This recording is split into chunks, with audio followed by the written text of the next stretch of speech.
Et si le crime, au fond, ce n'était pas juste un acte isolé, mais une véritable empreinte psychique? Pensez-y une seconde. Bienvenue dans ce décryptage clinique où nous allons complètement changer d'angle.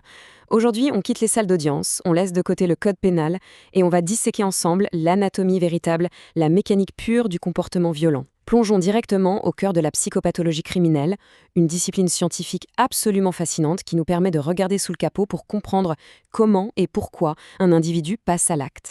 Poser cette question, c'est forcer un changement de paradigme immédiat. On arrête de voir le crime comme un simple fait divers ou une loi qu'on a enfreinte. On commence à le voir pour ce qu'il est souvent réellement. Une réponse. Une réponse physiologique et psychologique profondément enracinée face à une crise interne monumentale. C'est d'une certaine manière une solution pathologique à un problème souvent invisible pour le reste du monde. Et notre but ici, c'est de décoder la formation de cette empreinte, bien au-delà de ce que le système judiciaire classique traite habituellement. Pour que ce soit bien clair, faisons une distinction fondamentale dès le départ. D'un côté, on a la psychologie légale et la criminologie générale. Leur boulot, produire des statistiques, évaluer les risques pour la société et éclairer le système judiciaire. C'est essentiel, mais ce n'est pas notre sujet. De l'autre côté, on a notre focus du jour, la criminologie clinique. Là, on zoome sur la structure même de la personnalité, les traumatismes, la neurobiologie, et le truc crucial à retenir, c'est que cette approche cherche une compréhension profonde du crime sans jamais chercher à le justifier ni à le condamner. C'est de la science pure, de l'observation brute. Ce qui nous amène logiquement à notre premier grand axe, la structure de la personnalité, et surtout, où elle prend racine. Vous savez, la descente vers la criminalité commence très souvent des années, voire des décennies avant le premier délit. Tout se joue dans les étapes ultra fragiles de la petite enfance. C'est là que la psyché coule ses fondations ou accumule les fissures. C'est exactement ce que nous montre la théorie de l'attachement de Bowlby. Un enfant, ça n'a pas seulement besoin de manger ou de dormir, ça a un besoin viscéral de sécurité émotionnelle. Quand on le prive de ça, il développe des stratégies de survie, des styles d'attachement dangereux. On a le type évitant, marqué par une froideur glaciale, le type anxieux, terrorisé par l'abandon et très réactif, et le pire du pire, le type désorganisé. Imaginez grandir avec une figure d'attachement qui est à la fois votre seule source de réconfort et votre plus grande source de terreur. Le cerveau se fragmente. Le monde entier est alors perçu comme intrinsèquement hostile et menaçant. Et quand on part sur ces bases instables, on observe une trajectoire de la violence qui est malheureusement extrêmement prévisible. Ça ressemble à un compte à rebours. Ça commence par de la négligence ou des abus dans la petite enfance, ça se transforme en trouble du comportement à l'école, ce qui amène l'échec et le rejet social. À l'adolescence, pour se protéger, le jeune se forge une identité agressive, jusqu'à l'explosion à l'âge adulte, le fameux acte criminel. Ce qu'il faut en retenir, c'est qu'un crime n'est presque jamais un accident tombé du ciel. C'est l'aboutissement tragique de milliers de petites défaillances empilées les unes sur les autres. Par contre, attention à ne pas tout mélanger en posant des étiquettes. Il y a une distinction diagnostique absolument capitale à faire ici.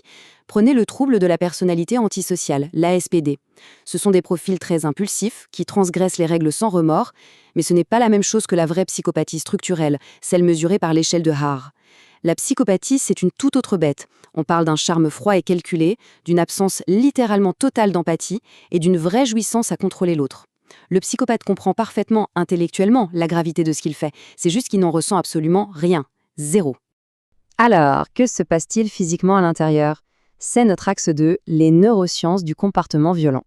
Pour piger pourquoi, à un moment donné, les freins lâchent complètement, il faut regarder la machinerie du cerveau. C'est là que le dysfonctionnement devient purement organique. Concrètement, on a deux zones clés. À l'avant, le cortex préfrontal, c'est le grand patron. C'est lui qui prend les décisions, anticipe les conséquences et surtout inhibe vos impulsions. Et plus enfoui, on a l'amygdale. C'est l'alarme à incendie, le processeur de la peur et du danger. Chez beaucoup de délinquants hyper violents, on observe un bug neurologique terrifiant. Le cortex préfrontal est sous-actif, il ne freine plus rien. Et en prime, l'amygdale ne réagit plus aux signaux de détresse. En gros, imaginez une voiture lancée à 200 à l'heure. La pédale de frein est cassée et les capteurs de collision sont éteints. L'action précède la réflexion. Mais l'histoire ne s'arrête pas là. Ajoutez à cette mécanique défaillante un véritable cocktail biologique. Prenez un niveau très bas de sérotonine, ce qui crée une impulsivité à fleur de peau, un pic de testostérone qui booste la dominance et un cortisol ras les pâquerettes qui élimine toute peur du risque. C'est déjà explosif. Mais le vrai déclencheur, c'est l'épigénétique. Prenez le fameux gène MAOA, qui gère la régulation de l'agressivité. S'il est associé à un traumatisme sévère dans l'enfance, l'expression même de ce gène est modifiée. Le trauma modifie littéralement, physiquement, la manière dont le corps régule la violence.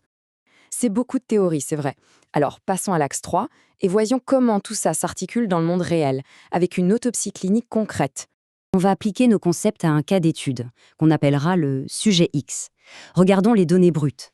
Un homme de 29 ans en décrochage scolaire précoce. Les faits, il a violemment agressé à l'arme blanche un voisin beaucoup plus âgé. Pas de provocation, ils se connaissaient à peine, un lien hyper superficiel.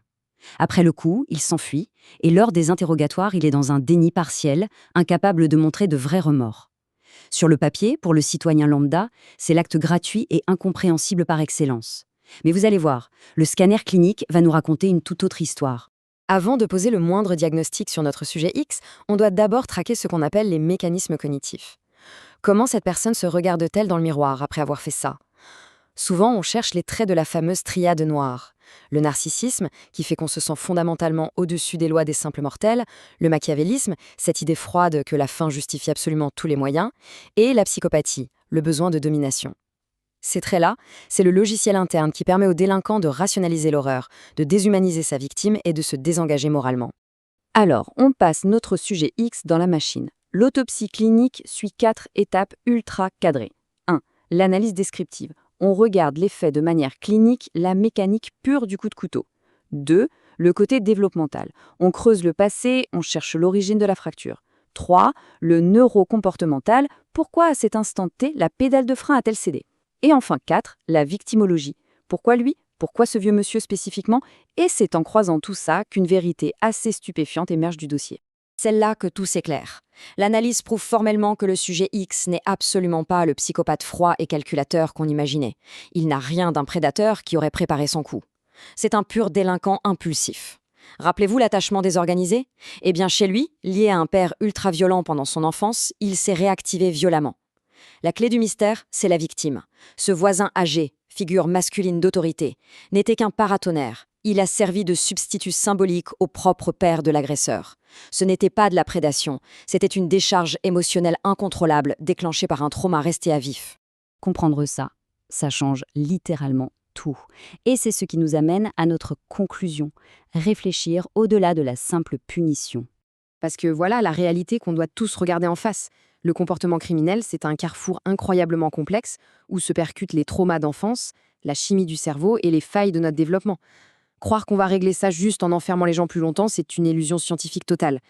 Si on n'accompagne pas la sanction d'une réhabilitation clinique, chirurgicale, calibrée sur le cerveau même de la personne, on est sûr et certain d'échouer. Ce qui nous laisse avec cette question que je vous pose pour terminer. Si le crime est, au moins en partie, une véritable pathologie, notre système judiciaire est-il vraiment équipé pour guérir la société ou s'acharne-t-il simplement à punir aveuglément les symptômes d'une maladie qu'il refuse de soigner ? Je vous laisse y réfléchir.